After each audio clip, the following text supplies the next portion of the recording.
been on this chair. Not really, but... This is...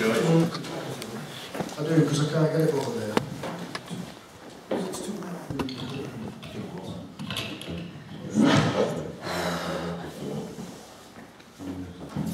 Can everybody hear me?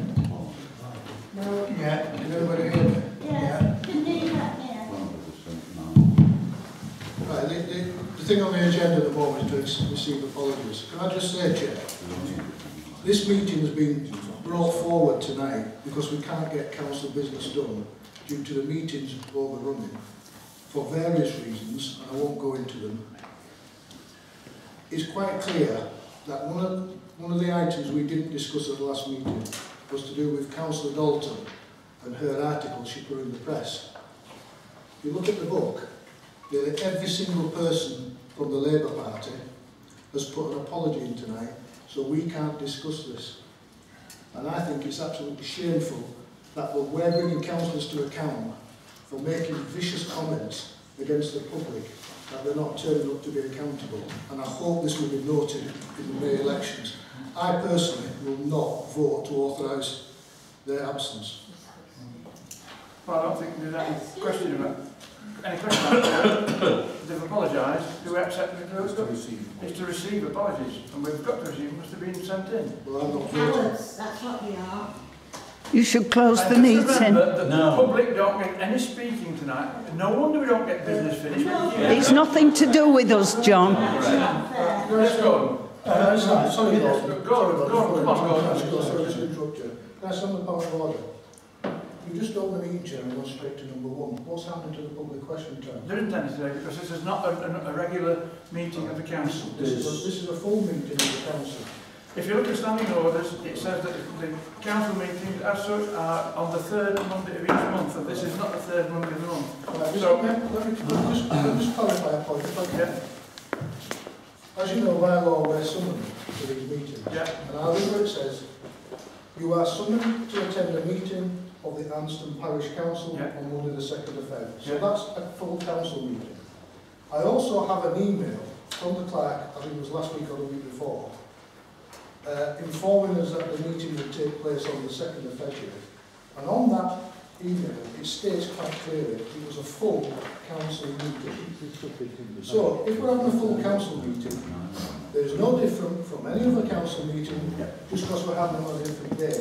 The public, if they so wish, have a right to ask a question. It is speaking Right, confidential. well, put it this way, You won't. if we sit here as a council and don't allow the public to ask questions in our meetings, what does that look like to the outer world? It's undemocratic. What we're trying to do... Just don't shout over me. No, just do it. Sit down, because you're wasting time. No, What I'm telling you is this, that all this agenda is a follow-on from the last meeting. That's what it is to try and get rid of all the stuff that we've been hanging about. So it is not a proper monthly meeting, it's an extra meeting to get rid of all this rubbish that we've got. It's a full council meeting. I mean, do we councillors here, do we think we should put, because the chair, you haven't got the right to make arbitrary decisions. Look, if I decide to go home, you're not quorum, you can't have a meeting. If you decide to go home, that's your problem. Can I just ask for a bit of calm? It's really, there is nothing on the agenda for the public to speak at the beginning, but there is 10 minutes at the end. Seeing as there aren't many of us here, councillors to ask questions of, unless you've got any specific ones to us, which hopefully not. If we proceed, if everybody's in agreement, because some of these items are going to have to be deferred anyway, because there is no point in discussing them because the people aren't here, so there's not much point whatsoever. I've got one or two proposals that I need to make on certain issues, but some items will no doubt get deferred again because the people aren't here that are involved in them.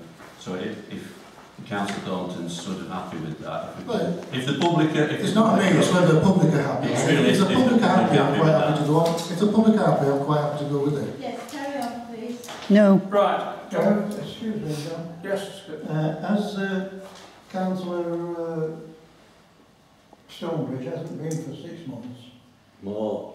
wouldn't it be right to send him a letter to say you don't go on with the council. We'll just check that. Last attended on the 14th of October. 14th of October was the last attendance. Not at the council meeting. Doesn't matter. It doesn't matter. It You just does, said it does matter. At council meetings you are summoned. Legally, At the other meetings you are invited. Right, let's just take the legal advice. Okay. Give us the legal term. I think there's been legal precedent set for this, and I think it was something like a Remembrance Day parade, and I think an election actually had to be cancelled at last minute. I think as far as I'm aware, if you represent the council anywhere, That's classed as council use. Council meeting. Can I just say, I checked up on that about Council Stonebridge, to be fair, and I've got the 14th of October, which was a finance committee meeting, which is an official meeting of the council, so it's, I think you have worked it out, it's April. Yeah. Under his 6 months. Yeah. So Can I I don't just- think that's fair. Can I just come in there? That meeting, that finance meeting at the 14th of, was it October? Yeah. That meeting didn't take place. But That meeting was abandoned. we did open it though. We did open it, then close it, so I was here. About 10 minutes of the meeting's gone already. Well, we've got all night because we're not going to have much discussion. No. Look, if you're going to start arguing, Stuart, Well, look, mate, I've done I'm nothing. going to look at you because you're delaying things again. How am I delaying things? Well, You know. No, I'm not saying. Can we just, Yeah, can we continue to disclose members' personal interest in the item to be discussed? I would like to, if it's discussed, I will declare a personal interest in the item for 8 agreement. 8 what? 8, if the letters we have in relation to 8 agreement. it's in this one. Let's dates 7/9. Draft D. Is that draft I D? think it's that Yeah. one. Is that the one, I think?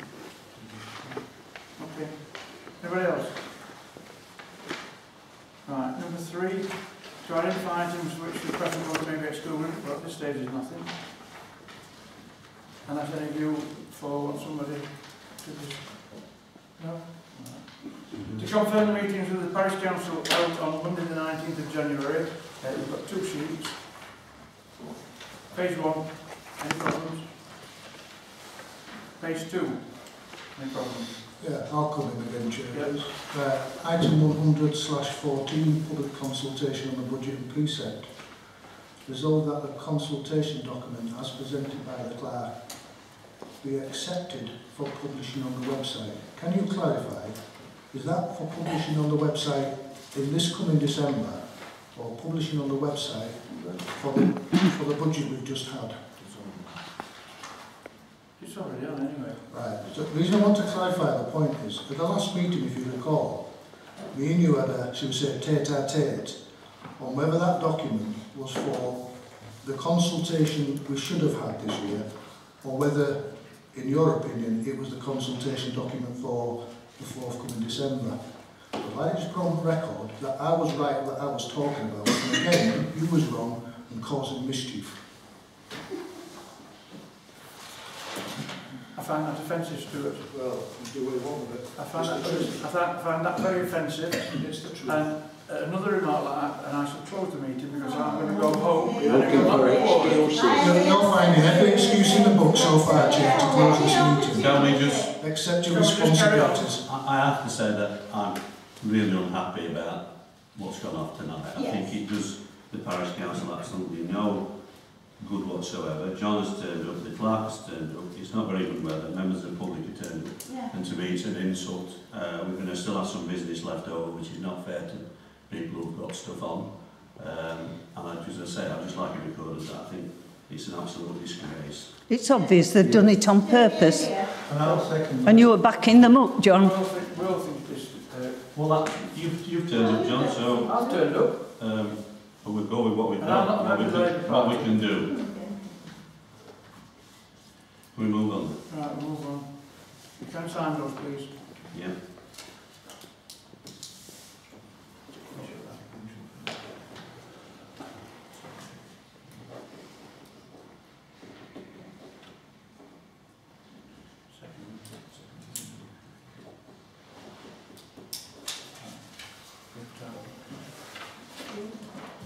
Right. Minutes of the Finance Committee meeting held on... Sorry. Wrong page. Time date minutes, right. To consider matters from a previous meeting, as agreed, well, I agreed with Clyde. First two, Clyde, do you want to put them together? Yes, John. Chair, if I can. I really don't know where to start on this one because it's been on the agenda since October. The person in question is not here, Councillor Dalton, yet again, so I have no idea what I take on this. Excuse me, Claire, can you just read out what the agenda item is? Yeah, it's to discuss the position of Councillor Dalton as Vice Chairman of the Parish Council following the Council meeting of the 23rd of September. I think actually it was the 24th, was it not? And the decision to ask her to stand down from the post. We've still not had a definitive answer from her as to what she's doing. Do you want to come in, Steve? Yeah, if my interpretation of the letter is correct, it means that Stuart can resume his post on committees. Well, to me it means that any decision that this council makes, if it's not unanimous, can be disregarded. So you could have said a preset decision could be disregarded, but nobody's going to say that. I mean, if you can't adopt a, or should I say accept a majority decision, then I think the entire country's democracy is up the creek, to put it bluntly. And anything that we decide at council or we have done is not, is null and void as such. I think, to be fair, Councillor Dalton's trying to rewrite the rules of the parish council and how democracy works. And to be fair to the chair, I think if that motion had been taken against him or probably anybody else on the council who would have accepted it and said, fair enough, I want to query how many voted for or against, it's a majority decision, then you go with that, and I think everybody that's probably in this room will agree with that. The thing is that she can't change the rules, no, which she apparently is trying to do according to her letter. As far as I'm concerned, she was asked to stand down and she said no. And until she comes in and gives us an explanation, I can't see what we can do. It does make it very difficult. Makes it very difficult. Can I come in? Because again, the clerk was asked to write a letter to Councillor Dalton, because as I say, the vote was taken in a democratic way, and I think it was even voted by her own colleagues. One of the colleagues, Councillor Burton, actually said, I'm quite sure Councillor Dalton will step down if asked to do so, and that prompted the resolution. Can I just, the clerk wrote a letter, and can I just read what the reply was? Thank you for your email, which you tell me that on the 24th of September, a resolution was passed asking me to stand down as Vice Chair of the Parish Council in my absence. I understand that the number of members was particularly low on that day, numbering no more than 7. Can you tell me if this was a unanimous decision? If this is not the case, then I feel I must decline to stand down as Vice Chair of Anston. Well, it was a unanimous decision from the people present at the time. Unanimous means it was a majority vote. In publishing my letter where I said I would not attend the full parish council meetings, I was making a public statement about the misbehaviour of a few affecting the business of the council and preventing the democratic process taking place, with other members of the public feeling not able to have their questions heard or answered.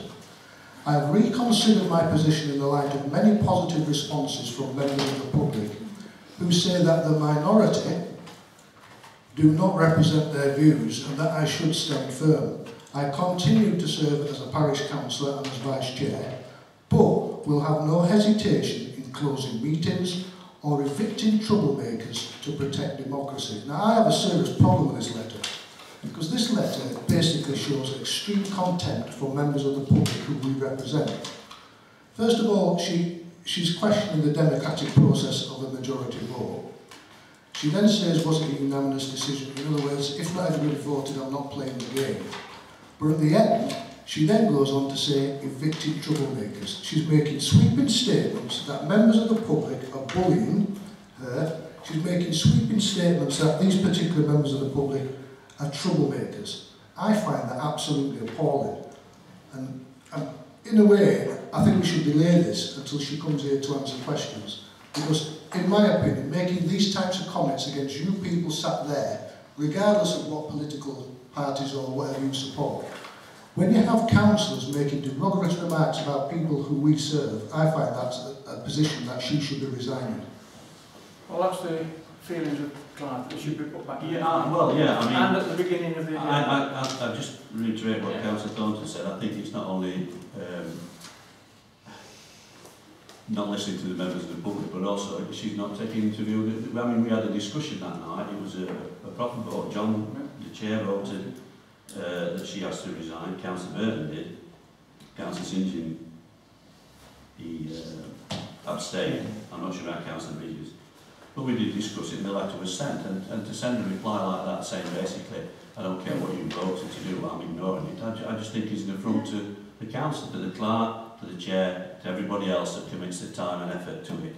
And to take that view, I think is disgraceful. I mean, make a proposal, Clive, on that? yeah, what I want to do, if anybody else wants to make one, but I do want to make one proposal. I've been in touch with the Yorkshire Local Councils Association, and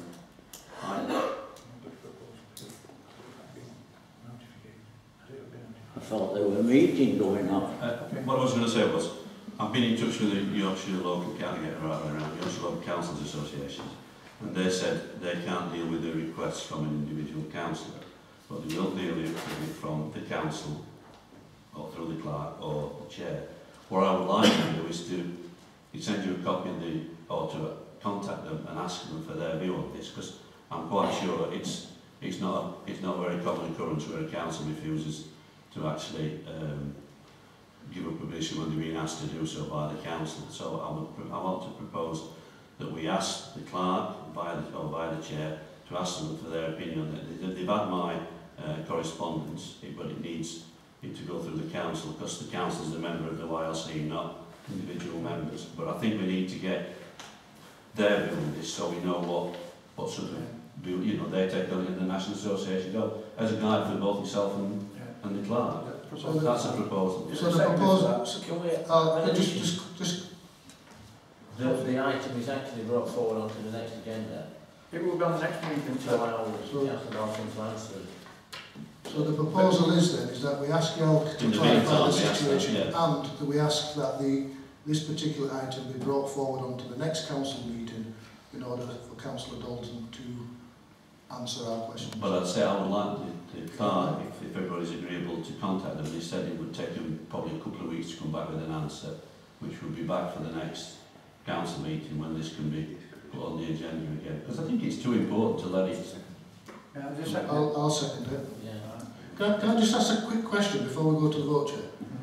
This is the article that we're referring to, because this is what started it all off. Can I ask, did you authorise Councillor Dalton to put this article in the newspaper? Yeah, they come from me on it as well. No, they are comments, because she was contacted by the newspaper. Yeah, right. Can I ask the question? Did you authorise Councillor Dalton to put this in the newspaper before she wrote it to the newspaper? I discussed it with her. I didn't know what the content was, but she didn't put it as from the parish council, and the chair should put it for himself. Well, it doesn't matter, because we have a rule here that all press things from parish council, and it's got to be a parish council issue if she's discussed it with you, have to be authorised by the parish council.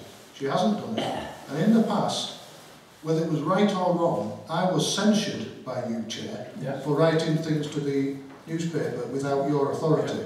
I questioned it at the time, so whether that's right or wrong is here and there.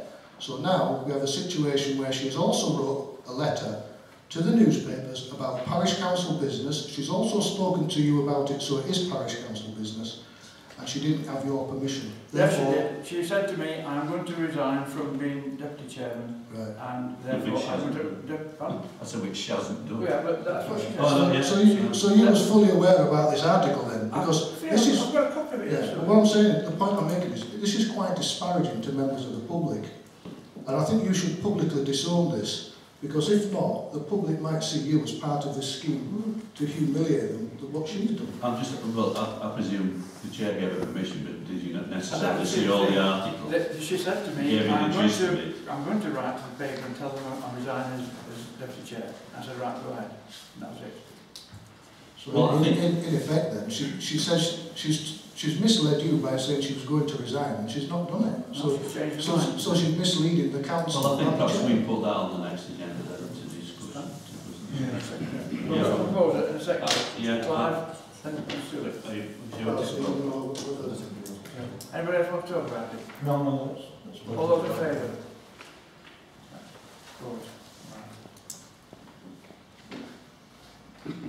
Item 2 we've done, haven't we?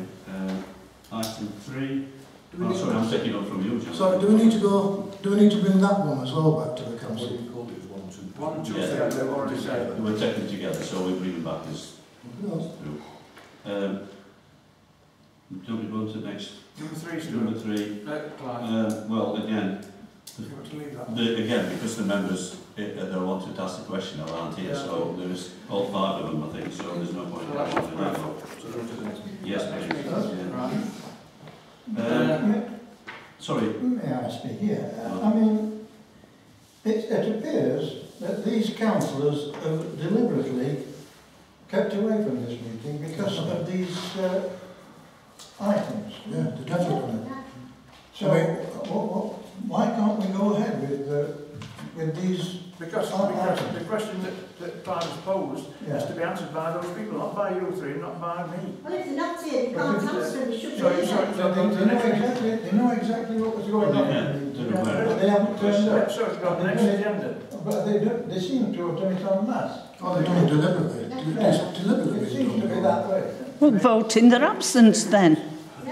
Why can't you? You can't do something in their absence It's because not he a- wants to ask them a It's question. not They're a not vote here. on that, Mrs. Sadler. It's not a public discussion. Just to clarify, they need to ask the question of them. They need to be here to answer it. So if they're not here, we can't do it. So we'll defer it to the next meeting Well said. or whenever. Right.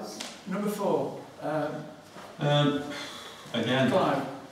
yeah, I would have liked more people here to just let me find a bit of There's paper. nobody for the burial ground committee. I know there's nobody here. Councillor Burton's not here, and I think something pertains to Councillor Dalton as well. I did have a meeting with them on the 20th of November. There are a couple of items that relate to Mr. Hughes, but I would like Councillor Burton to be here as well, because she was at the meeting. I know the clerk was, but I think that's only me as a councillor, so I think it would be, again, we still needing the answers to the questions on there, but we need to go through it, because I say it involves Councillor Dalton again. Can I just... Sorry, back. Still, Can I just go and ask a question? Are we referring to this one, Clive, where the work was done by Helping Hands? yes, that's Right. it, yeah, well, it's 7th of December, I think it's. Right. So basically what happened was we had an outside group working in the cemetery with Councillor Dalton. I personally don't believe she had permission from the council to do it. Can I just ask the clerk through the chair? It says in here that a risk assessment, it was stated that a risk assessment had been carried out by Councillor Dalton. Can I ask the clerk by the chair, did you receive a copy of that risk assessment prior to Councillor Dalton doing any work there? No.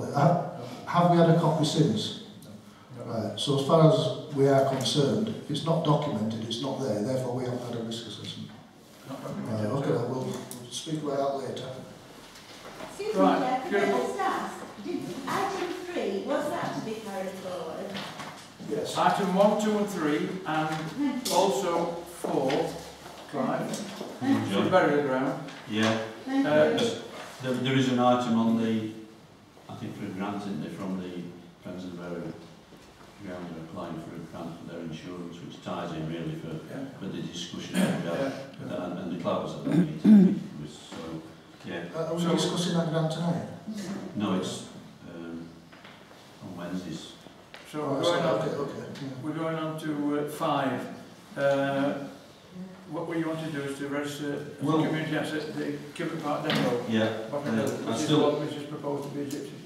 Yeah, this relates to the Gypsy and Traveller site down at Kibbert Park Station. Dinnington Town Council have done this with a couple of areas of land and buildings in Dinnington to try and get it listed as a community asset. And I think this is a route that we should go down to try and not force people's hand, but to try and get us a bit more input into that proposed site. And like everybody said before, nobody's against who is intended to use it, but it's just it seems the wrong place and it could be better used for the rest of the community. Anybody second that? Well, I'll second it. Clive, can you just explain for the public, possibly, what the asset register is and why we think we should put it on, how it affects... I don't know if Michael's got any input on this, because he... It's basically, when there's something that's an asset in the community, so it could be a pub, it could be a post office, and what you do, you register as a community asset, and that, if that comes up for sale, or someone else to dispose of it, the community is given a notice of it, and they have 6 months, I think it is, to raise any cash. Say if you wanted to take a pub over a community pub, you're given 6 months in the opportunity to meet the asking price and put an offer in to run it. And the same applies to areas of land. So, as I said, they need to try to do it on Birkdale Avenue, a plot of land there that's a recreation area. They're still ongoing with the Borough Council, to be fair. It gives a few more hoops for people to jump through before they can get away with it. Yeah. And really, if we can progress that, if we could get that registered as an asset to the community, then it would be better for us to try and get something else done with it, more value.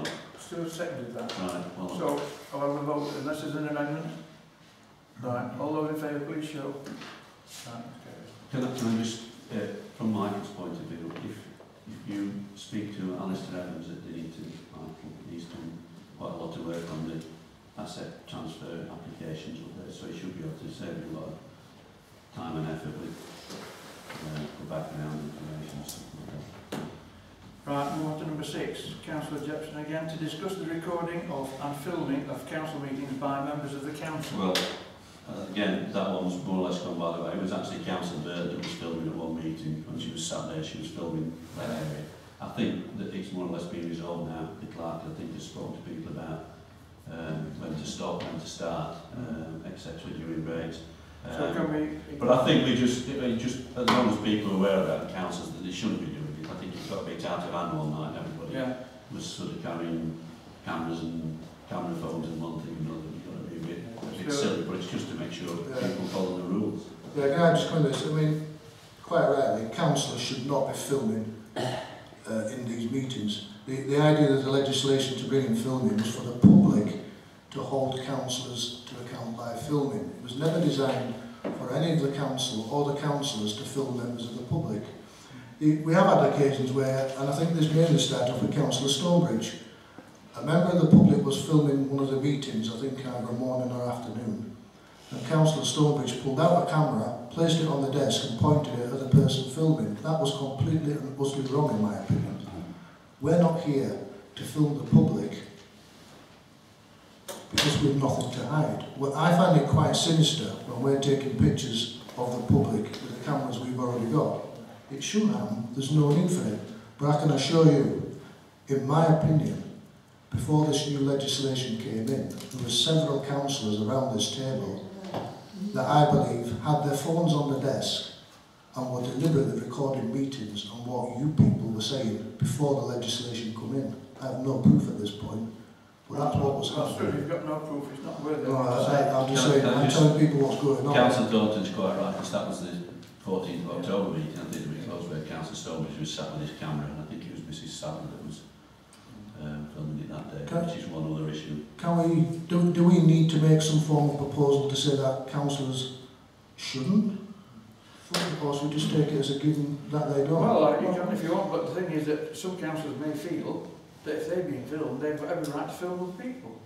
You can't. I don't think the legislation allows it. The legislation doesn't bar that. The legislation is an allowing legislation to allow the public to film. If a member of the council wants to film, I can't see that there's anything legally that stops you doing that. I don't personally think that it shouldn't be, but I don't think there's anything you can't. Why have you got this area then? Point of order, Mr. Chairman. I believe it is illegal for a councillor to record the meeting. I believe it is illegal for a councillor to record the meeting. It's not illegal for the public. Yeah, probably so. Can the clerk just give us a bit of clarity on that? It's a bit of a wide-ranging subject. I don't think it specifically says that here, but I think it would be not good good practice for it. So we just leave it as it is, because we've expressed opinions on it, and we don't believe it should happen. We'll leave it at that and address the issue if it occurs again. You can want that minutes to it that we Could you speak up, please? It's how you word it, isn't it? Well, we could minute it as we had a discussion. It was the opinion of those present that councillors should not film members of the public during meetings, and if it occurs later date, we will discuss it further. So you say what you've said at first. We don't approve of it. Well, I'll do. Quite happy. No resolution, just a comment. The meeting felt that councillors should not film proceedings. That's No, right. no, no. Okay. Right. Next one is, sorry, That's 6. yeah, 7. And now 7 Is it same again? I think that's the clerk is inform members of the public what they should and shouldn't do. I think they're fairly well aware of. We've done that. We've done the documents we need to issue. Essentially, legislation that in June. Okay, the legislation allows you to film during the meeting, but as soon as the meeting is being closed, you can't film. Can I just come in short and clarify things? Well, I mean, really, there's no need to film when the meetings are finished. Well, again, I see no reason why people can't film. We've nothing to hide. But can I just clarify the point is, we are filming these meetings ourselves. Now, if we're filming these meetings, as soon as the meeting's finished, do we switch the video cameras off immediately? Because There's nothing published once the meeting is finished. right, does that mean we're editing the films then? We've got to finish it somewhere. Right, well, the point I'm trying to make is, I think it's rather unfair that if we're saying to the public, you can't film when the meeting's closed, if we're still filming them while they're hanging around in the hall. That's not fair, it's not an equal on each side. I mean, is there anything, just say for instance a member of the public carries on filming after the meeting, is there anything we do after the meeting that's so bad that we have to stop them filming? I don't know, it just doesn't seem fair. It possibly could be still.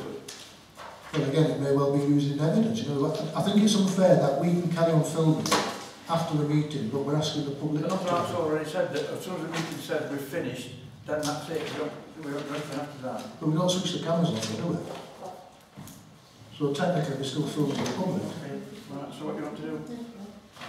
It's like rules for one and rules So for what do you want to do? I don't know, I'm just trying to think the best way through. I mean, like I say, I think it's unfair that the council's filming and telling the public not to. So I don't see why we should have a ban on it. We've nothing to hide after meetings close.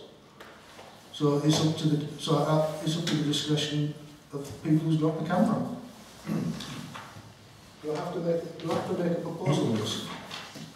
Can I speak? I mean, so Yeah. ultimately, we couldn't enforce it anyway. Right. So, you can make rules as much as you want, but if you can't enforce it, You can make a request, Steve, that's what you can make a reasonable request. I think I mean, this is why we have a part of the hall that can't be filmed. yeah. Because some people don't want to be filmed. That we put a... I'm not problem. No, Steve, but we do put a section on what side, so so obviously there must be something in the legislation that tells you you've got to do that. Yeah, there is. So, pardon, do you let us move then? Do you let us move? Thanks, very much.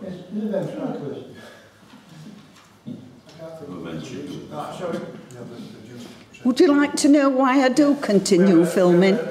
Anybody? No?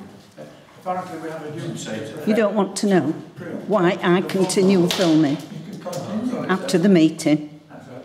Oh, sorry. You can ask it in the Can we just say that again? Can we just say, without making a proposal, can we say we've discussed this issue and opinions divided on whether the council should be filming when the public are not allowed to, and we will just, again, we've discussed the issue and we'll leave it to a later date if a problem occurs. Anybody want to second that? That goes down as a minute. I'm trying to find a way through it. Anybody? Can I just say, if Mrs. Stadler wants to make a point, she can make it at the end of the meeting because there is a 10-minute session on what's gone on earlier on. So if Yeah, you'd like to- Steve second. Yeah, we'll discuss it. Right, we'll move on to number 7. To receive communication received by Vice Council, no resolution may be moved unless the communication is listed below. Number 1, to receive a letter of thanks from Southampton Methodist Church. That was for the programme, for the concert. Can I receive it? Yeah. To receive a letter of thanks from the Adult Learning Difficulties Club. Can I receive that? Receive that. Is this a letter or asking for a grant? No, this is a letter thanking us very much. Okay, yeah. So, my apologies, I didn't read it right. Yeah. A letter of thanks from Dinnington and District Horticultural, that's again saying thank you. A letter of thanks from World Singers, yes that is. To receive a circular from the Open Spaces Society. Oh, that's it.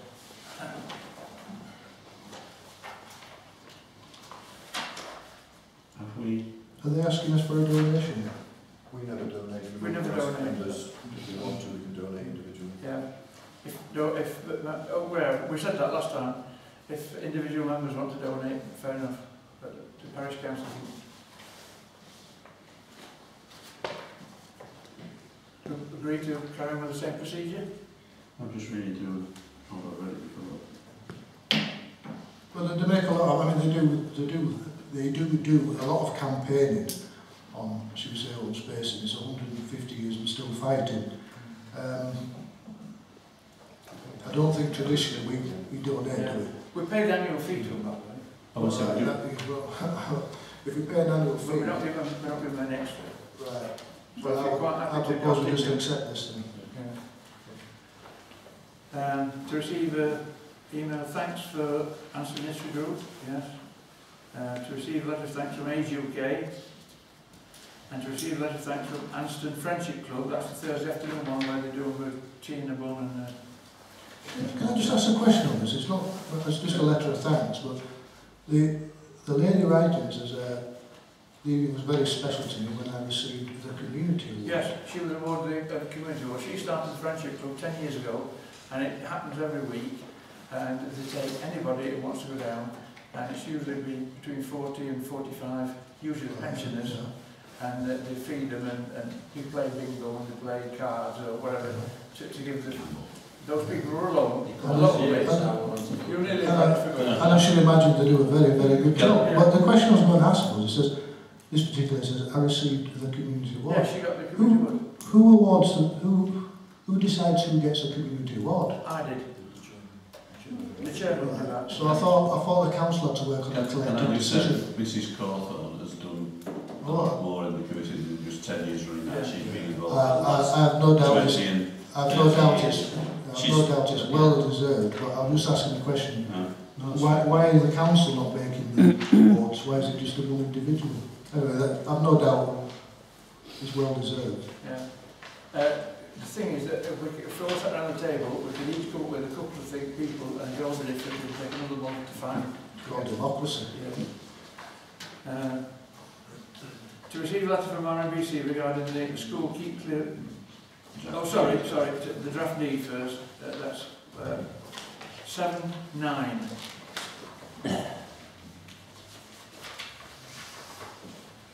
Can I just make a comment on this, Chair? I've got the earlier correspondence that Michael sent out to one of the meetings, and I have to, well, I know it's voice that we're using, but the guy that, I'm sure they get the names from leftover Scrabble letters, and the letter, he sent one particularly on 19th of December, which although, I mean, we're paying him for a professional service, but it really hurt me this, because he's put, observant readers of the letter may discern that I am somewhat irritated by the whole affair.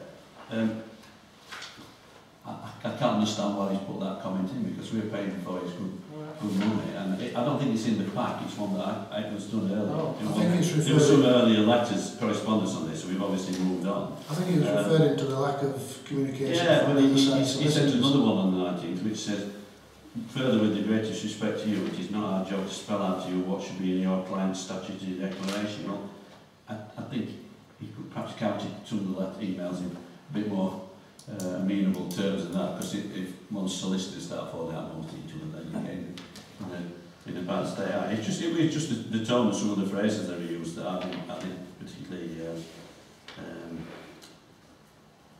something like make me think of him in a not gonna lie, but at least if he's doing the job. But it was just, I'd say it was just those that were preamble to this last one, and his tone picks up. Happy New Year to you, New Year to you, hope you had a good Christmas. So obviously feeling a bit more amenable. Can I just come in on this? Yeah.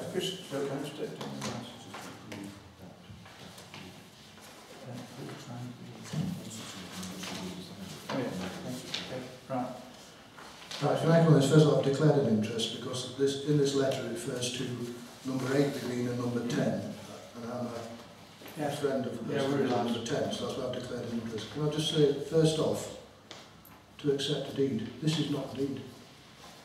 It says at the top, statutory declaration. This is not a deed document. This is a document that's not being signed by the residents who appear to be putting forward an argument why they have a right of way. Now, so it's not a deed document, it's just a statement. So can I just go down some of this, because I believe some of these, well, the first thing is to refer to a plan. Where's the plan? There's lines drawn on this plan, but we haven't got a plan. So we don't know where the lines are.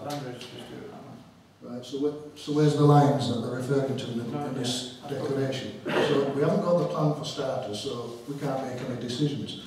Can I just go down this? This is a declaration. It's not a deed document by any means. Well, this thing, they refer to the judgment that was made on number 10 degree, and they refer to specific lines. And I'm going to query this. I mean, I don't think they're going the right way about this, because the first thing is, as a parish council, the village green is vested in us, or I can't remember the correct term, but basically we are vested to look after the village green. So I'm looking at the clerk through the chair for an answer. Do we have, as a council, do we have a legal right to grant easements over a village green? We don't have that right. Right, so this is my opinion. I don't know if it's right or wrong, but this is my opinion. If that number 10 was granted a right of access by law in a court,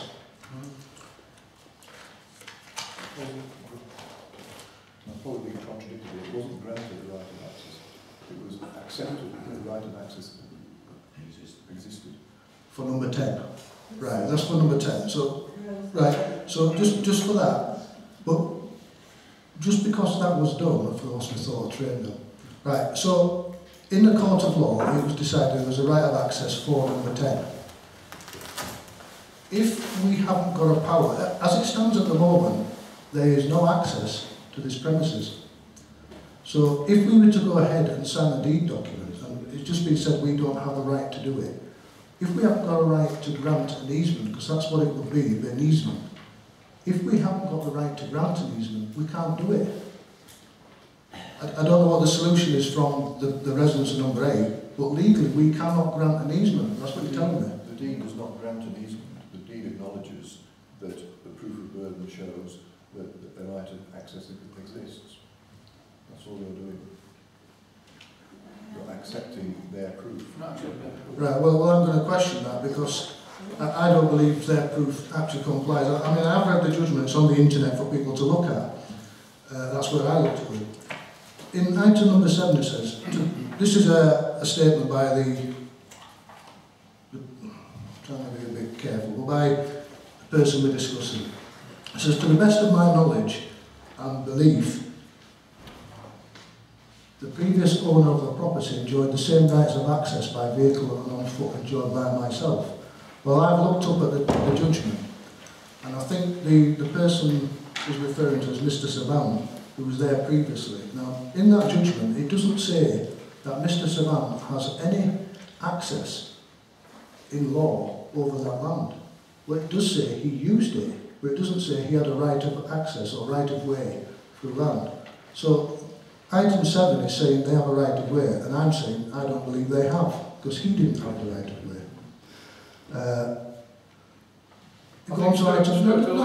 Listen, we need to discuss this, because these are quite serious documents. Consider part of the discussion. He's only saying to my knowledge and belief is not saying that. Right. Yes, It might be to his knowledge and belief. and to my knowledge and belief, then, to counteract that, to my knowledge and belief, Mr Savan, the previous occupier, never had a right of way across that green in law. So I'm querying that item 7. The next one is, number 9, the judgment is in the form of a declaration. The judgment being the one for number 10, to the effect that the parish council had to recognise an existing right of way by foot and vehicle on the south side of the green in front of the houses, as stated by the judge. The judgment found this right to have existed for over 20 years after 1934 and any event prior to the designation of the village green. The judgment was only for number 10. And again, I've read the judgment on the web page. The judgment was for number 10, not for number 8. But what this document is doing, it's trying to say because number 10 got a right of way, well, therefore we at number 8 get a right of way. And I think that's wrong. They haven't proved that they have a right of way or right of access across that green. Can I just make a comment on this, John? I feel a bit uncomfortable on this one, given that there are 5 of us here, and this is a legal document. And I think if we're going to vote on something like this that has legal implications, which I presume it does, then there should be more of us here than are to take part in that. I don't know what anyone else feels. I mean, is there a rush to get this approved, Michael, or so there's no sort of urgent need to get it sorted out? See, can I just come back in again? What again was being, we've got this document in front of us, and it quite clearly states across the front it's a draft document. Therefore, it's not a finished document. We're going to be asked tonight to vote whether to accept this. Well, it's not even been signed. So what we're being asked to do is we're being asked to accept a document that, in my opinion, is wrong. But we've been asked to accept a document that's not been signed as a statutory declaration. We can't make any decisions on any document until the people who should sign it are signed. And then once this statutory declaration to say that they think they have a right to way, it should come back in and be discussed. And then there should be a deed document drawn up if we have a right to grant an easement and we don't. And then we should have a look at a document. I think we're going about this the wrong way, to be honest. Well, I propose that we defer this to the council meeting on the, tell me when it is, 16th, 18th. Well, 40 days, and we defer back to that when hopefully there'll be more bodies here. As I I'll second it, because I think we need to do a bit more work on this, because we can't be expected to vote on a document that's not been signed. And I think what this document is doing is asking us really to say, approve this document that says they've proved they have a right of way. But even if they have a right of way, we can't grant them an easement in law. We're not allowed to do it by law. And I think we need to do a lot more work on this one before we do it. They're not asking us to give them an easement, are they? No, they're asking, what they're saying to us, they give us this document to prove that they have a right of way across the green. Now, I, for one, I have nothing against the people at all, because if they have a right of way, they should be given it. But I don't believe this document is factually true in some parts. But also, I don't believe it sets out a prescribed reason for giving them one. But even if they turn around and say, we have a right of way, if we haven't got any powers to say you can use it, we can't grant it. It's the law. If we haven't got the power in law to grant them. See, the only... I'm not making sense, I'm looking at something. Yeah. Because I know I'm rambling on a bit. Now again, I'm not trying to stop this happening. I'm just trying to stop what's been happening lately with councillors, stop us from coming back to this issue in 10 years' time and having to go rejig it all and spend more money. Well, that's why I think it should be. The thing is that they're saying that the judgment for number 10 sets a precedent. That's what they're saying, that's what I believe is true. Well, that's what they're saying. Can I come and listen? If you look at the last substantive paragraph, and it says logically, and it's also benefit our clients' property. Well, if everything followed logic, we won't need solicitors in the first place. Correct. That's a good point, that's the... Right, it's a point of law, not a point of logic. So leave this till next meeting. Things. All those in favour of leaving it till next meeting? A bit more work on it. Yeah. May I, receiving letters, we haven't received a letter from Denton District Horticultural Society. It's been sent by email. We don't put it in news. Oh, is it sent by email? It's sent by email. Oh. Put it down. Sorry? It's just down. We did it rather quickly, didn't we? Yeah, item 3. Yeah, we went rather quickly over it, Gordon. Oh, right. Because they're all thank yous. Yeah. To receive a letter from RMBC regarding the school keep clear markings on Edinburgh Drive. Right. Clive, it's up your part. Yeah, well, I think it's more been done and dusted. It's only a sort of complimentary letter. I think it's all been agreed. It's just They shifted it along the road. yeah, they moved it further on after complaints from some of the residents on the other side. I think it's just to keep us in the loop, basically. Yeah. Oh, so we received that? It's received. Yeah. Okay. Next one, number 11, sorry. To discuss a request to give a presentation on the proposed planning application for the worship hall.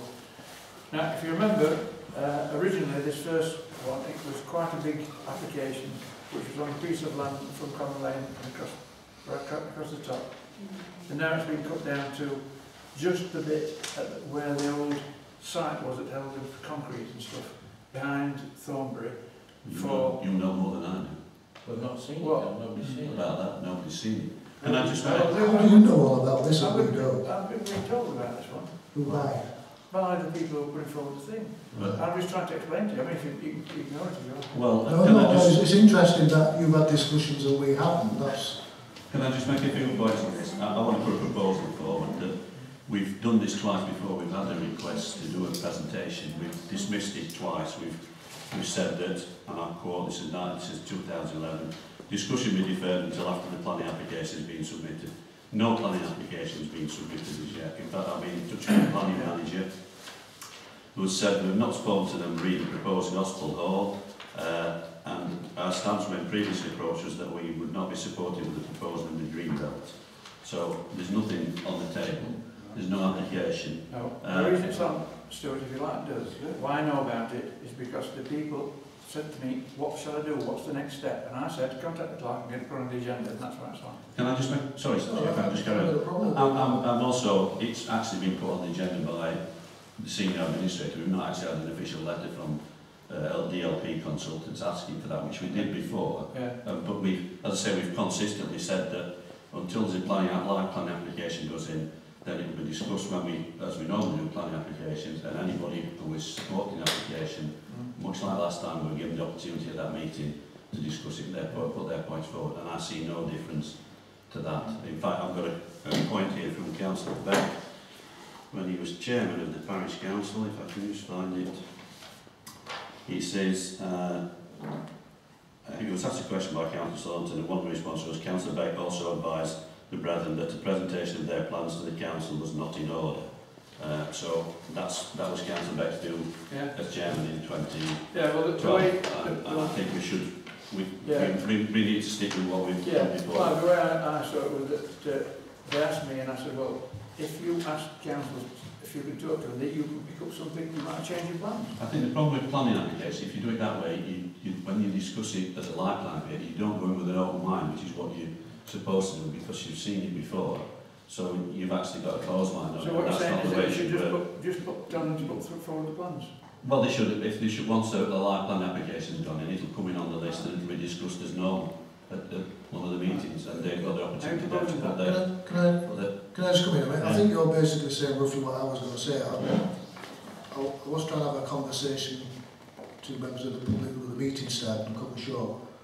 My personal thinking on this is the last planning application was quite contentious from several different parties, and there was also, and I'm trying to use my words, choose my words carefully, there was some contention of which councillors knew what or didn't know at the time, and there was some issues revolving around whether it was right or wrong for councillors to know certain information prior to the application.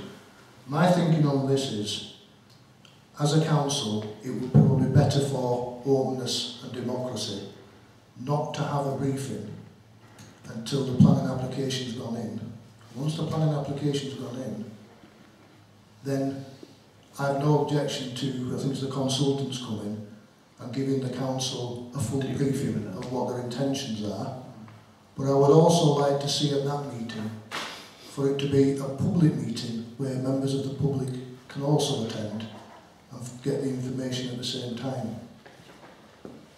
Sometimes it's a good thing or a bad thing for consultations with the public in certain circumstances, but the more open we are on these type of issues, and it is, I'm assuming it's the church that's going to be built, on this type of issue, it is quite contentious, and the more open and trying to engage with the public from all parties is the best possible way to do it.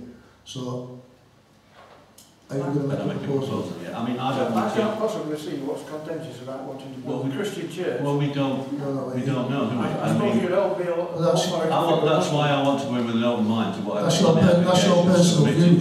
That's your personal view. There's people of other denominations and religions. That's why it's all right you saying there's nothing wrong with a Christian church, but you may have other people in the village who may object to it. It has to go through a proper democratic planning process. Can I say, whenever that application goes in, when it comes in front of us as a planning application, I want to look at it just that, not something that's tried to sway me either way beforehand. And I think we just go along. The last time we did it was in 16th of July, I think, minutes, and it said, resolve the council considers the merits of the planning application when it is next submitted for approval, which will be when it comes in as a live planning application. But if the Borough Council don't support it because it's on Greenbelt land, then we take it from there. But as I say, I'm quite happy to wait until it goes in as a proper planning application, like everybody else's does. You don't get notification of any of them. So do we need an actual decision on this? Can we just say that we've discussed the issue and it was the views of the council that any request for a consultation come back after the planning application? Is that not what we're saying? That's not what I want to propose. Right, what a proposal for? Well, that the council considers the merits of the planning application when it is next submitted for approval, or we've got another version, which is discussion be deferred until after planning application has been submitted. That's what we said twice before, Mike. Right, that's the proposal. Yes. That's all right. It sounds all right to me. I think it was going the way I was speaking to myself. Right, seconded. All those in favour?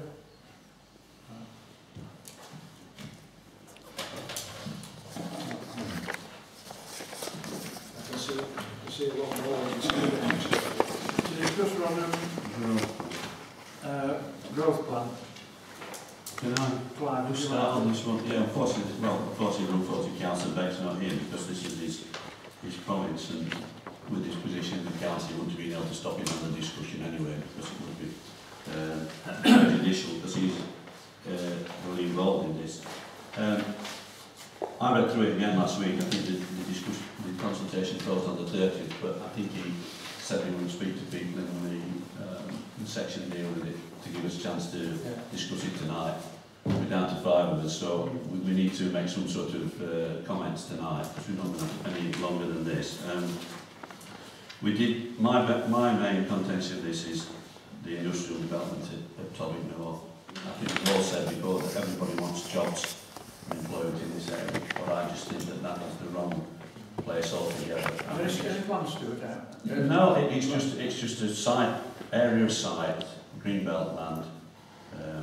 So unless you've got any plans, which is a bit awkward, because when it's the Borough Council wanting to build on Greenbelt, which is fine, but when other people maybe come to build it on Greenbelt, then it's a different body.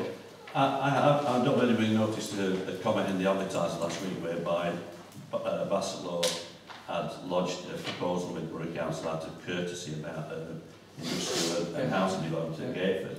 And the Borough Council has objected to it because it will impact on the traffic at South Anston.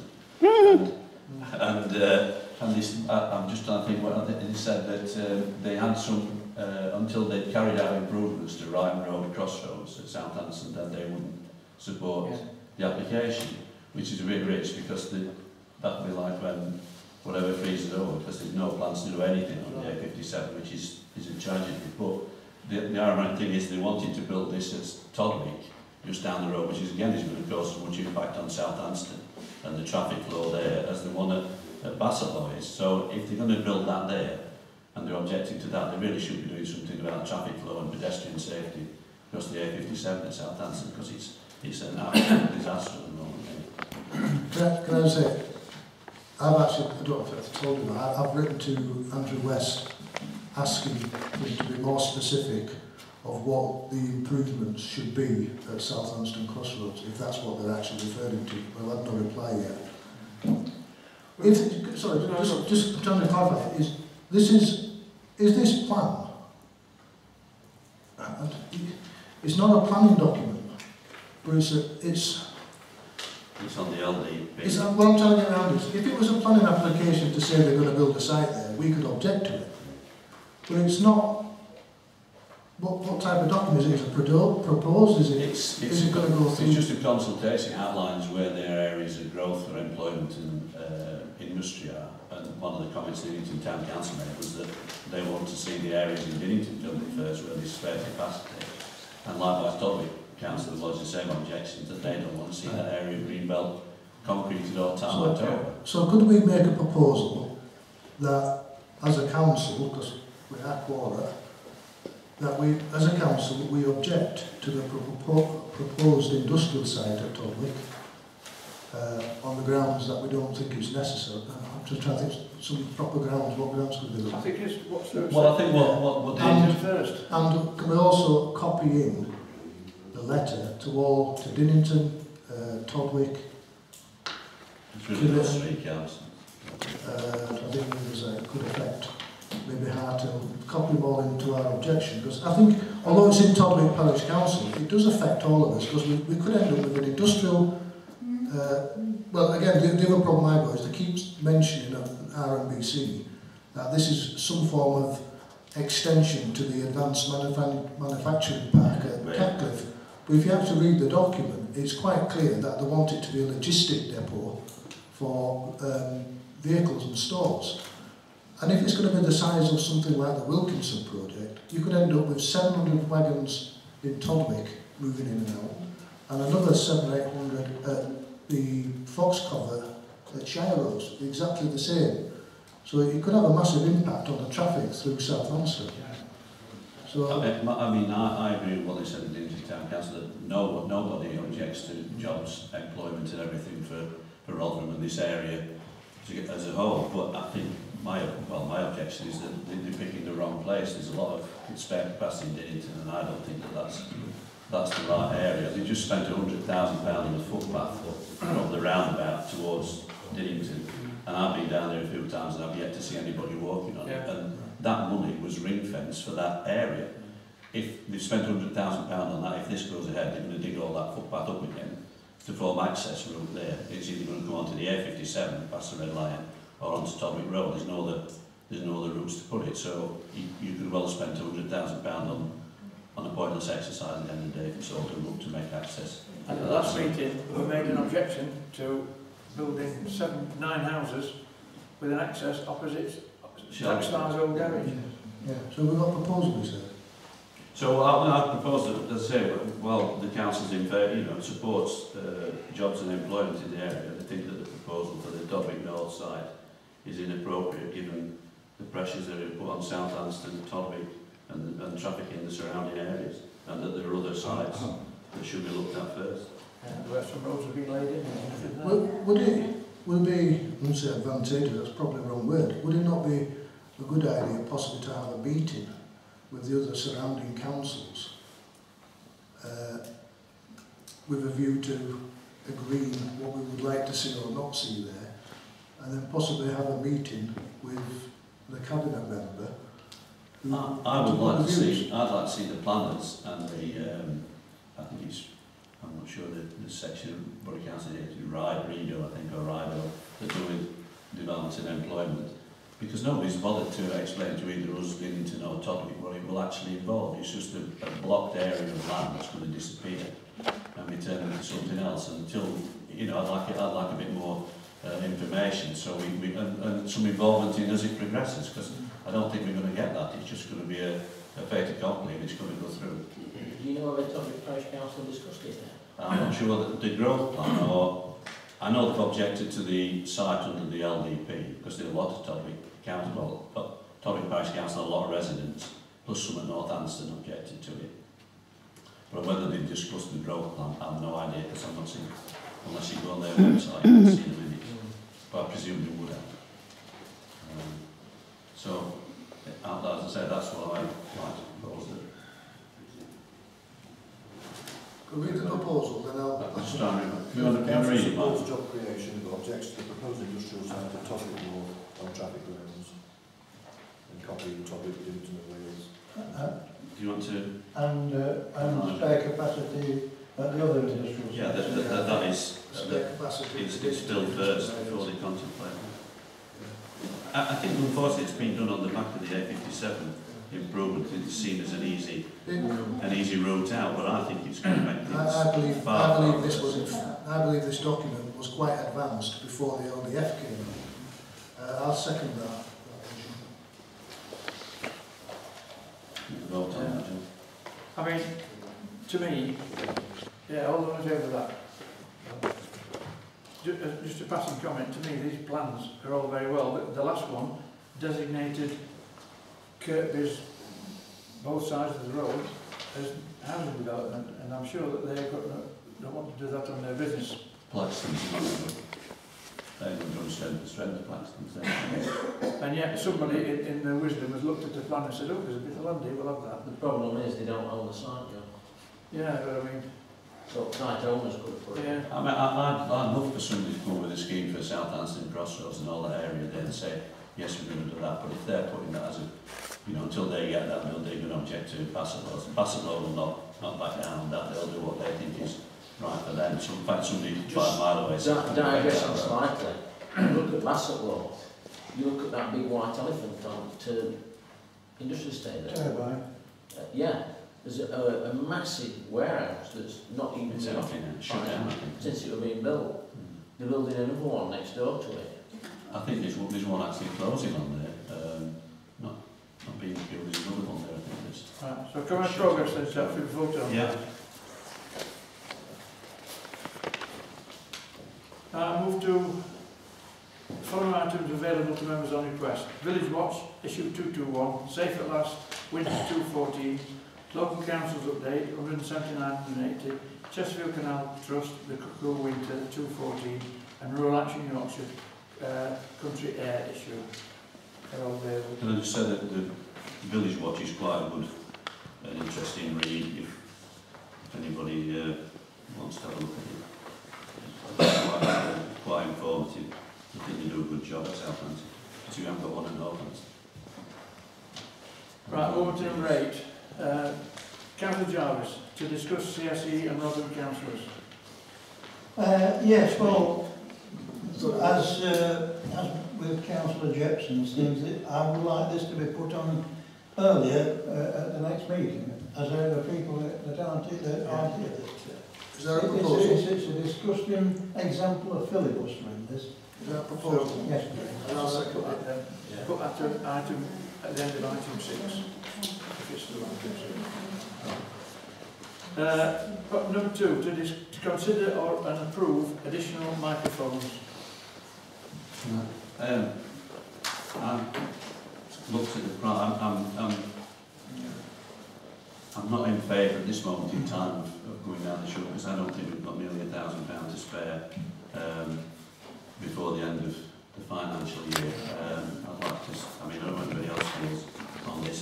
Is it urgently necessary? Because I think basically we should have a moratorium on non-essential spending till the end of March to give us a fighting chance next year. And I don't think it's a priority. I know it's something that we'd like to do, but I think after going around a lot of the parish council and speaking to people at various meetings, I think we've done far more than any other parish council has or is even going to attempt to do in relation to recording meetings and things like that. I think we've gone far. I think in fact we were probably improving the Borough Council at one point, and they've still not got their sorted out yet. So I think we've probably gone as far as we can this one time in the next financial year. Yeah, I mean, I'm in agreement with Claire. And I'm really torn on this one because we do have a problem. We've only got, what, 5 microphones between 15 councillors, and they are members of the public. Well, we're looking tonight, we've got one each, but I mean, but they are members of the public who, you know, some of them are hard of hearing. And again, we're here to discuss things, and they're here to listen to us, to, should we say, hold us to account. And if they can't hear what we're saying, what's the point of us being here? So I do believe we should, in an ideal world, we should have 1 microphone per person. But when I look at the document we've got, when they're quoting, was it £300 for a microphone? I find that quite extortionate. It might be right, it might be wrong, but I'm quite sure we could probably look at getting different types of microphones cheaper than that on the internet. I mean, when they're asking for 2 microphones and a microphone that hangs down from the ceiling above the public, when they're quoting £1,000, it don't sit right with me in the cost of that. So I'll go with what you're saying, Claire. We'll defer it until the next financial year, and it'll give us some time to possibly have a look at some more alternatives. Can I just ask Michael, through the chair, do we have to have a special type of microphone for the system we've got? I assume so. Right. Oh, it's a technical question. Yeah. I can't see where the cost is £1 a piece. I mean, the option 1 is, in my calculations, and it's an approximate one because I'm not brilliant at maths. Option 1 will be 1,250, and option 2 will be 974. So either way, we're looking at £1,000. I don't know. I'm torn both ways, but I think best to put it legal. I mean, I can just give you one example of that. I know for a fact put into their meetings, they all doing the lyric, and you would have thought that it being a theatre, it would have the best acoustics and microphones that money could buy, but it hasn't. It's absolutely hopeless for meetings, and they're looking at putting a system in there. I think there was around about £4,000 to try and ensure the members of the public could hear what was going on. But I think they've even deferred that because they can't afford that next year. And I think we should be prudent to ourselves and have a look at what we do. At the moment, I don't think we're that badly done to be fair. Can I just ask another technical question? I'm testing the cracking. These are wireless microphones. Where do they go to? Do you have a special box or something somewhere? Yeah, there's loads of areas and that. Right, I know the cameras into it. So, I'm just trying to think of an alternative. We could look at cheaper microphones, possibly on the internet, but again, would they be compatible with the box? That's something I have to look at. I can't get over the fact, I mean, I'm quite stunned that these are 300. Well, I mean, to be fair, the clerk has put all the figures together, so we know what we're looking at in one respect. We can work from that, can't we? We also need something to look at as a starting point. It's very difficult, in fact, getting prices, because I had a problem with the closing mechanism on dishwashers, and I got in touch with the firm, and they quoted me £65 if a man had come and he'd fit pretty right for me. So I then got to the Spurs and Park department, they quoted me for the park £22. Then I went down to the shop in Dinnington, next door to Nottingham Building Society, H&M I think it's called, and it looked at when it's computers, we got the part and we got it for £7.20. And that's how stupid you can get. It's exactly the same thing, all it was 2 screws, there wasn't even any wire in it, just plugged in, 2 screws, worked. Oh, I think companies try to take advantage of the council. Yes, they do. They really do. They'll not be able to do it in the future because we shall have even less money. Well, there's a proposal. I've got a proposal. Yeah, proposal. We accept I'll it. send it. I'll look into it a bit more. But next thing, to consider and approve an insert for the next newsletter regarding the May elections. It's very there. Most of this stuff has been taken from while what they recommend. And So we are going to put 2015 as a goal. Steve's just alluded to it. The document we've got is plastered 2011 all over it. yeah, well, that's what they got to say. Right. First thing is, I think that It's because this is when it was last put in. I understand. In the newsletter. It was just making sure that it's not printed like No. that. Right. The first thing is, I mean, I'm all for publicising that there's an election coming up. So I would like to see a fully independent parish council who takes party politics out of it. Can I ask a question? Could I ask a question? How much, again I'm looking at the graph, how much is this insert going to cost us over and above the normal parish magazine? About 350. So it's costing 150 on top of what we already pay for. Right. Could I make a suggestion? And what we do is we put a piece in the normal newsletter, a short version, a very short version saying there's elections coming up, etc. and people that are interested, and direct them to the website where these pages will be. They're quite, it's quite a long-winded document really. I think that's a reasonable idea because I mean, from Michael's point of view, what you can do is just put a small piece in saying the parish elections are due to be held in May, blah blah blah. If you want to find out more information on this, look on the website. And I think that's the easiest way to do it. Take your mic. It saves us £350 we spend it on something else. Sometimes it excludes other people, though, doesn't it? Because they're not It does, but I mean, including me. yeah. Well, I wrote this in this edition of your mag, and I've very, very simple. I've just said, parish council elections are coming up. Please put yourself forward if you wish.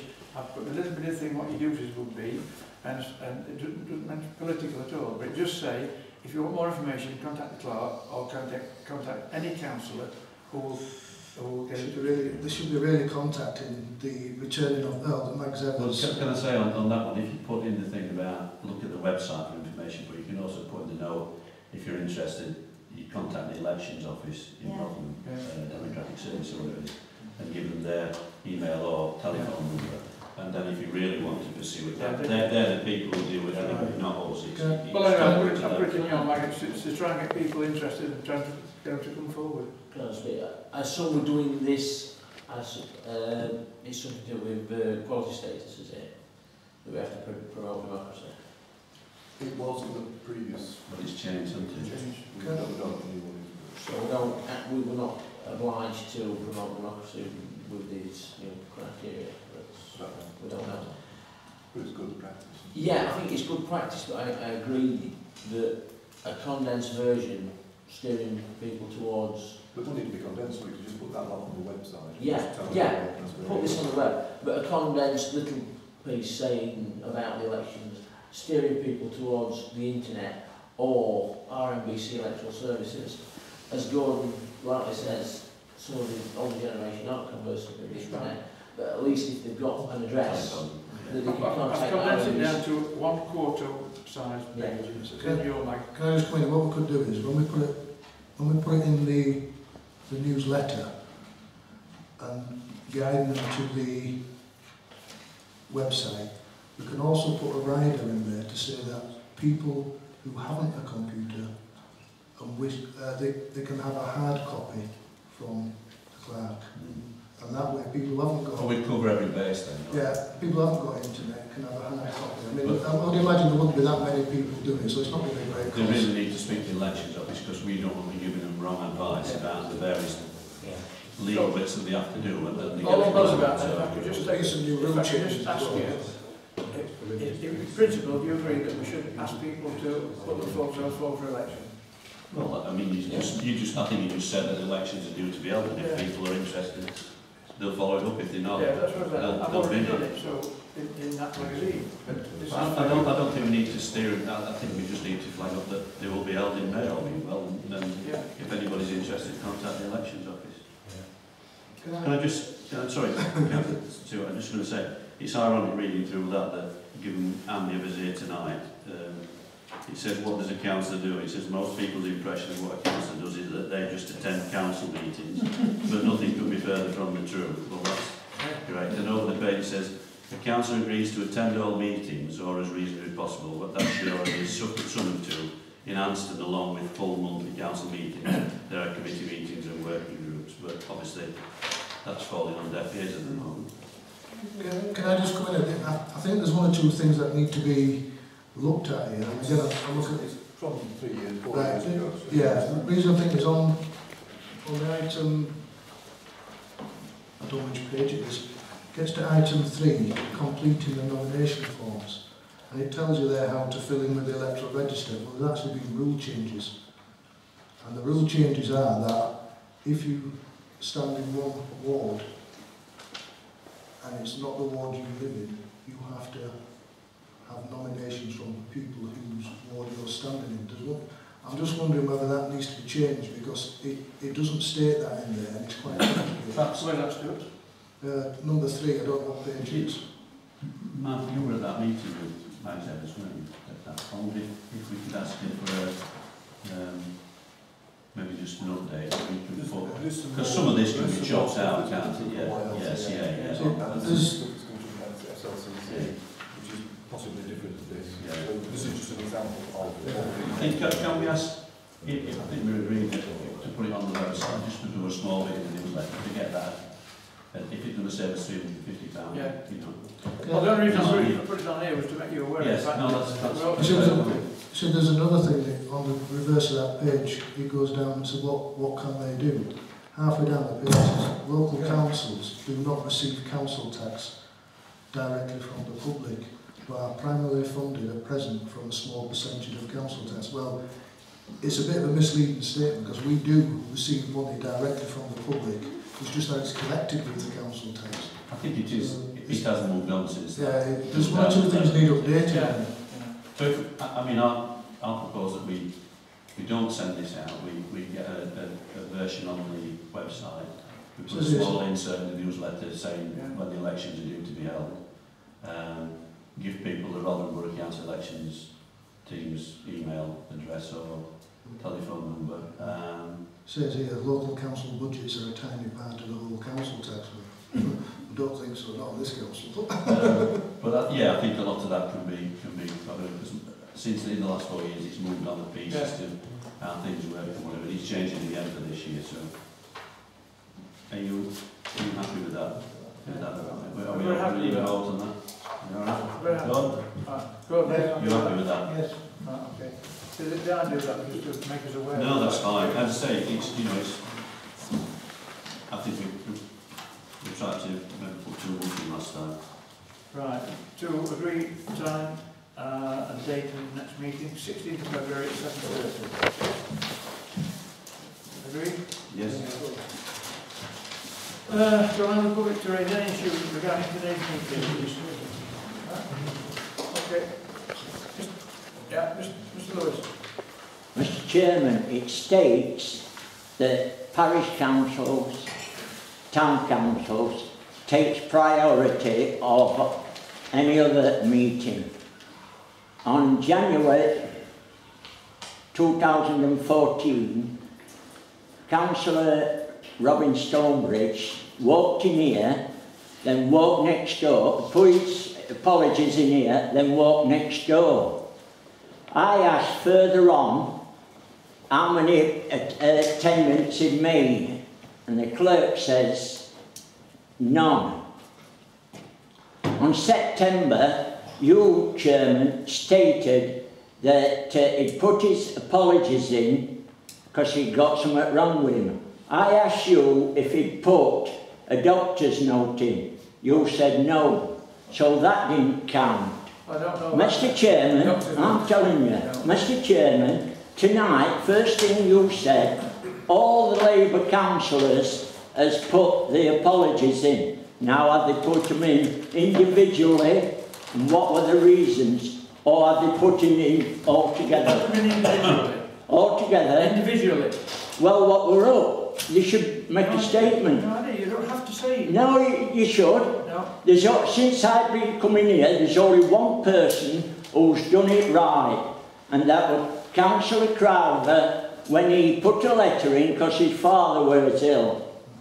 Now you are not doing your job right, nor is the clerk, because the clerk should demand, not ask them to attend, he should demand that they attend. If you read this, what you want to read is the chairmanship. it says here, you are required to attend the meeting. No, he should demand that they come. You are summoned to attend the meeting. That's right. Yeah, but if so you should stand down, and also the clerk, because the clerk can be prosecuted for not doing his job. We also like the public not to shout ball, but they still do it. I'm not shouting and bawling, I've just put my hand up. You want to learn, you want to read the book on chairmanship? No, Joe, it's not shouting, it's just trying to make sure. Yeah, I've heard it, yeah. No. Right, Mr. Tom. Yeah, thank you. If I can refer you back to item 6 on the agenda, paragraph 7, which is concerned with the recording of film of the council meeting of the council. When Councillor Stonebridge was filming, or the day after, Councillor Stonebridge was filming members of the council, I sent an email to Jackie Collins, the monitoring officer, mentioning this and asking her to clarify. And she was quite specific in highlighting that the openness of local government regulations 2014 forbids members of the council to film members of the public. And furthermore, she also told me in the same email that she would contact the clerk for the council and also have a word with Mr. Stonebridge. Can the clerk confirm, did Mrs. Collins contact you? No comment. It's so long ago, he's got no idea. Sorry? He said it's so long ago, he's got no idea. Well, it's only 3 months, John. Well, I can sometimes... No, but excuse me, I need to know. Either Mrs. Collins was telling me a lie, or the clerk has received the email and neglected to mention it. Which is it? I have no idea. It never said that to me. Can I come in? I mean, this thing about attendance at meetings, it's not just peculiar to Anston, it happens up and down the country. It's a sad fact that people are elected to stand to represent people. But what you get in, we're elected for 4 years, but what you tend to happen is in year 3 and 4, people who've made a decision they're not going to stand the following year, they tend to start sliding off the meetings, and the attendance levels get lower and lower. And from my calculations on this council, it tends to be the independents that are doing all the attendance. Yeah. What happens is also, in the last year, councillors, using the term in general terms now, who are not going to stand the following year, they calculate how many meetings they have to attend in order not to cause a council election. And I would argue that when Councillor Stonebridge attended the last meeting in, I think it was October, if you count forward 6 months, that will allow him to stay on the council for 6 months without an election being called. It happens all down the country, and it tends to be the political parties that do it, and all they're doing is they're keeping the seats safe. They keep the seats safe so they don't have elections, and it's a political issue, and at this level it shouldn't be happening. We all agree with this, do we? I agree with you anyway. Yeah. We're here to represent you, we should make an effort to come and I've only represent. missed one meeting in the last 6 years. Well, The clerk's not doing his job. Well, I mean, I'm going to come in there, but to be fair, the clerk really has no control on attendance. If a councillor doesn't attend a meeting for 6 months, and I'm looking just to make sure, but I think the clerk's obliged by law to inform the councillor that they are not a member of the council no more. And if they're doing what they're doing, they're calculating the time to stop the 6 month rule happening. There's not a lot really anybody can do. So it's just one of them things. You vote them in to represent you, and they ask for your vote every 4 years, and a lot of people then just push it back in your face by not attending meetings. Can I come in, Chair? No, sorry, we're moving on to Mr. Tone now. Hold on. You can't check. Yes. Yes, go. 2 things. Sorry. No, it's all right. Go on. 2 things. First of all, I think the idea that the RMBC, Kilburn Park Depot, is put to the community asset list is a very good idea. Because I think the way of controlling it will be excellent. Yeah. And the other thing I would like to say, just about the application for the Christian Church, our idea was, or rather the professional spine of this idea was that it would give it a certain openness. You'd have all could have been addressed, and you'd have all heard about it. But if you want to go another way, well, we would accept that. I did explain to him that the only reason I knew about it was because you asked my advice before you put it on the agenda. Yeah. Right, Hillary. Thank you. Item 7.9, Chair. 7.9, yeah.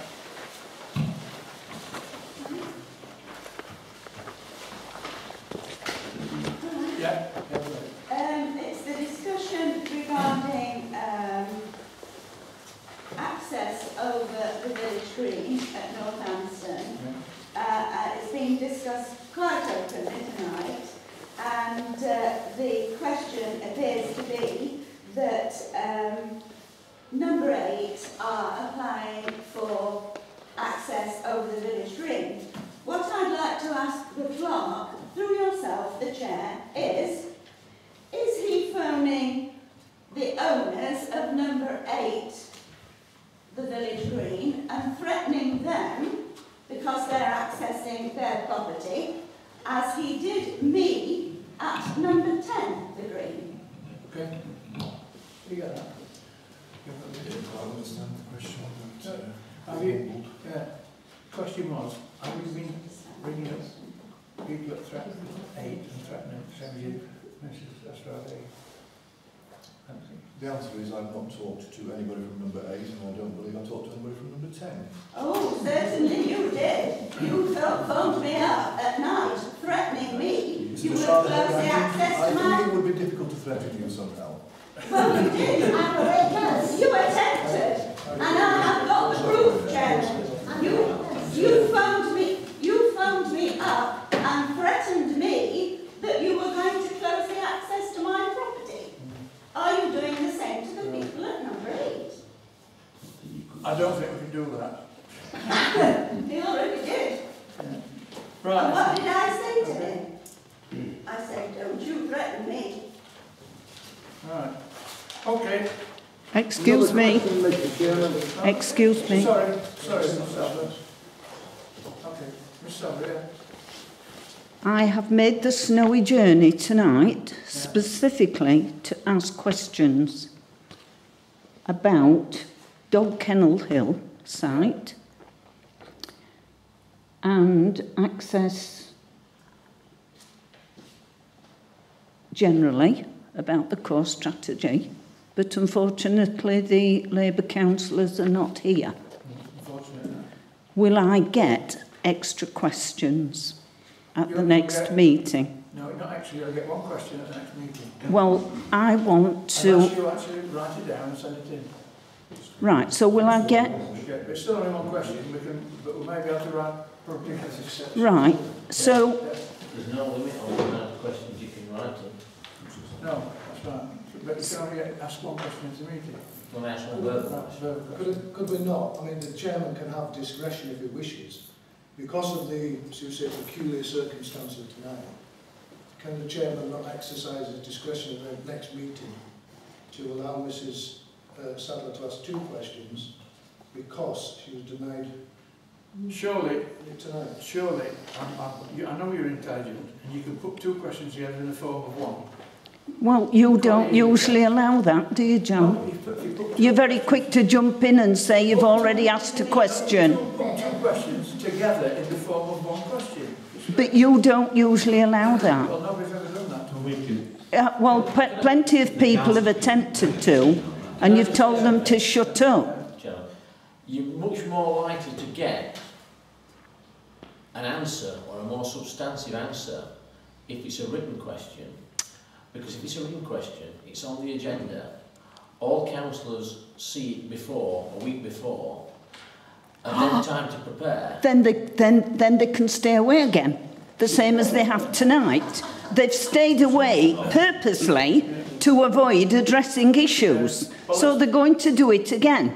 Also, there's another issue, John. Yeah. If it goes on the agenda, is it going to be stuck at the bottom and therefore will not get mentioned again? No, if we don't get interrupted and the meeting flows properly... Well, that's a lot of ifs, John. I would like to ask my statutory 2 questions plus 2 more statutory 2 questions. It's not my fault that councillors can't be bothered to turn up or they deliberately stay away to avoid issues. I'm sure we never do that. Pardon? I'm sure they're very honourable people that never do that. Well, I wish I had your confidence, but I don't. I think they've stayed away deliberately. Unfortunately, there's nothing statutory about questions. It's just what the council have passed to allow people. Right, well, I'll have 2 for this time and 2 for next. Is that okay? One anyway. Well, you've just said it's what the council decide we can have. So can I have 2 for this time and 2 for next? Right, no, you can't. Why not? Why can't Why? Okay.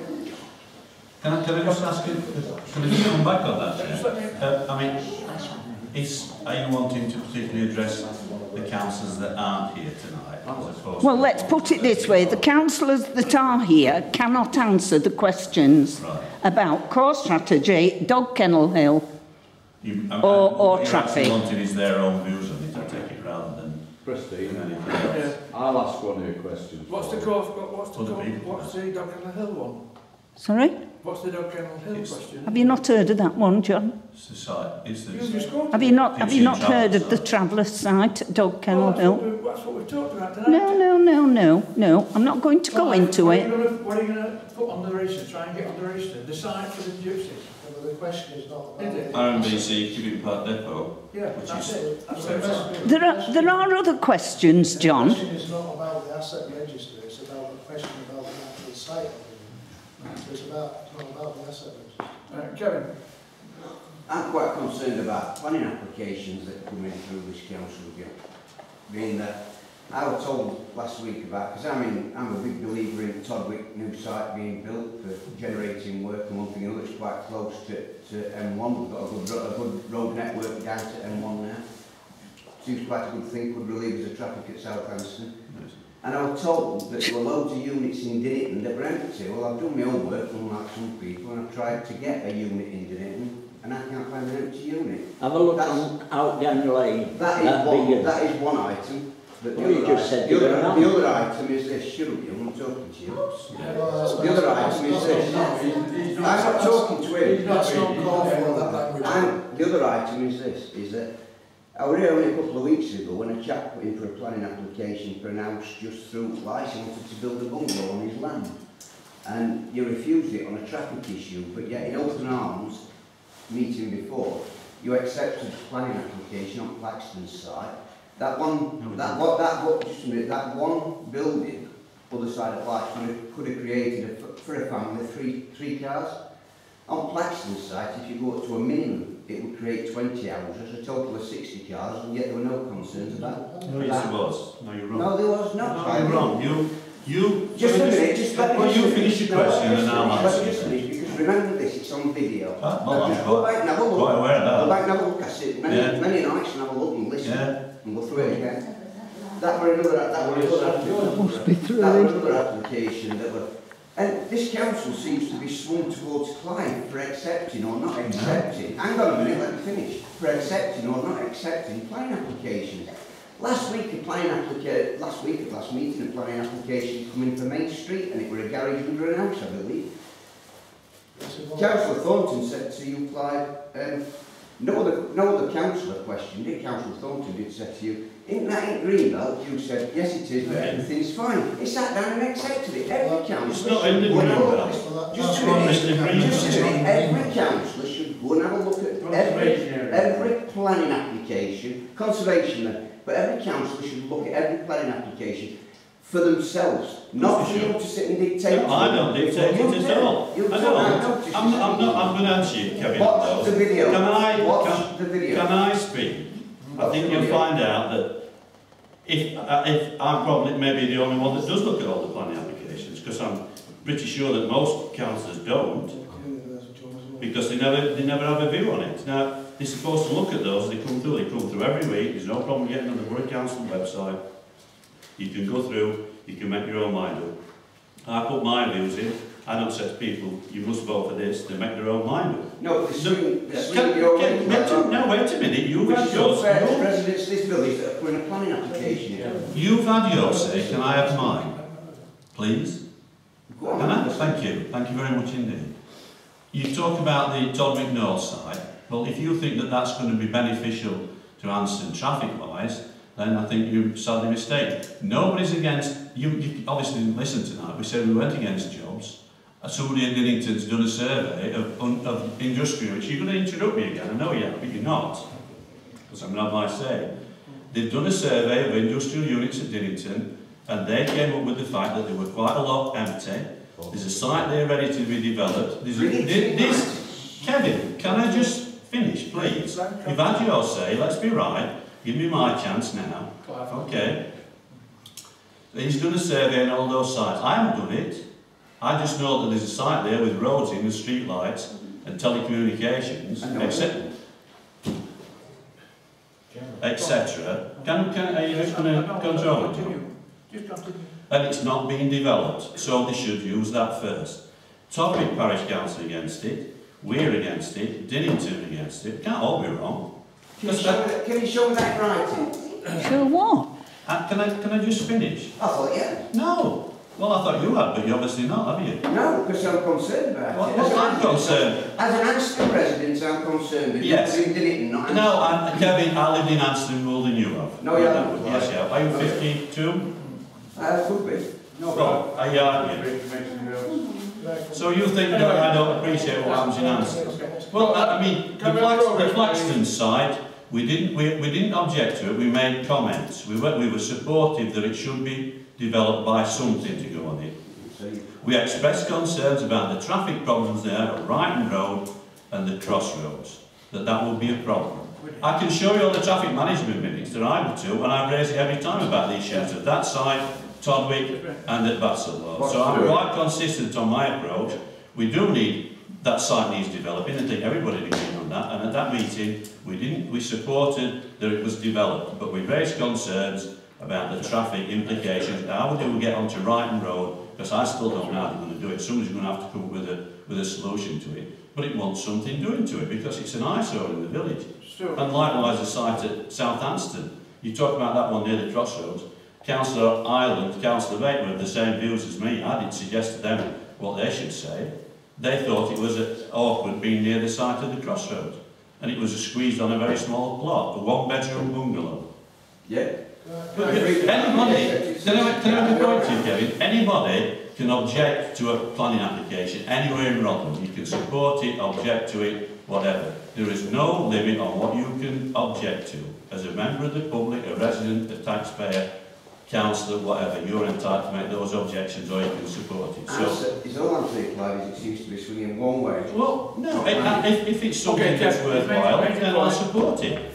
For a change tonight, we're just going to buy up the state. Can I just come in quickly there, just to correct some statements that I don't believe are true.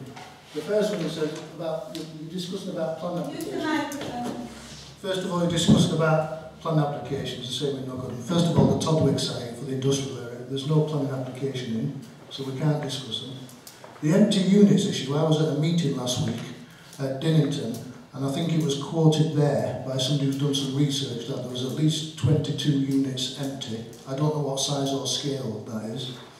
So that's another correction. The question I'm supposed to have asked Councillor Jepson regarding the planning application for the garage, I didn't ask about Greenbelt. I asked if it was in the conservation area, so that's another thing I need to correct you on.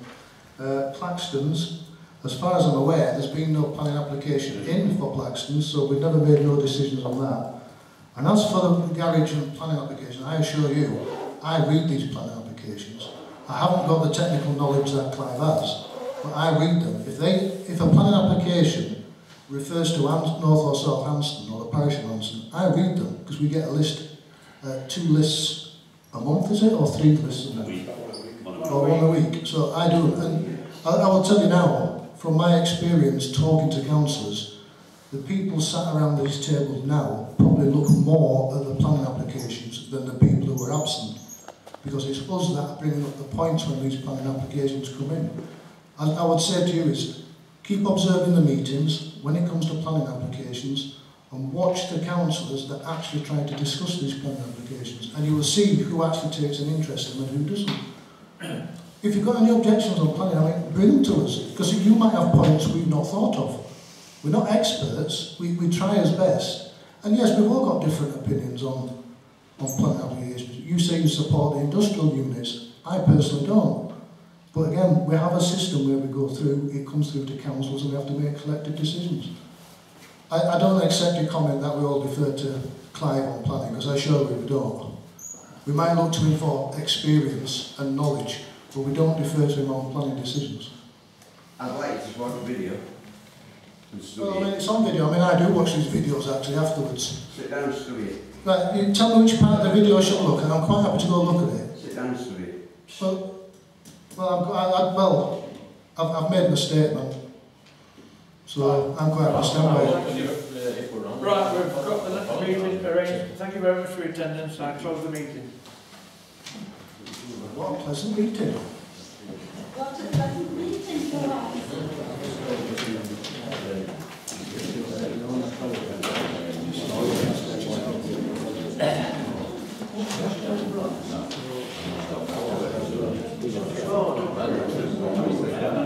Wait a minute, don't go. I want somebody to tell me to stop filming. You don't, or I'm going to I'm going to say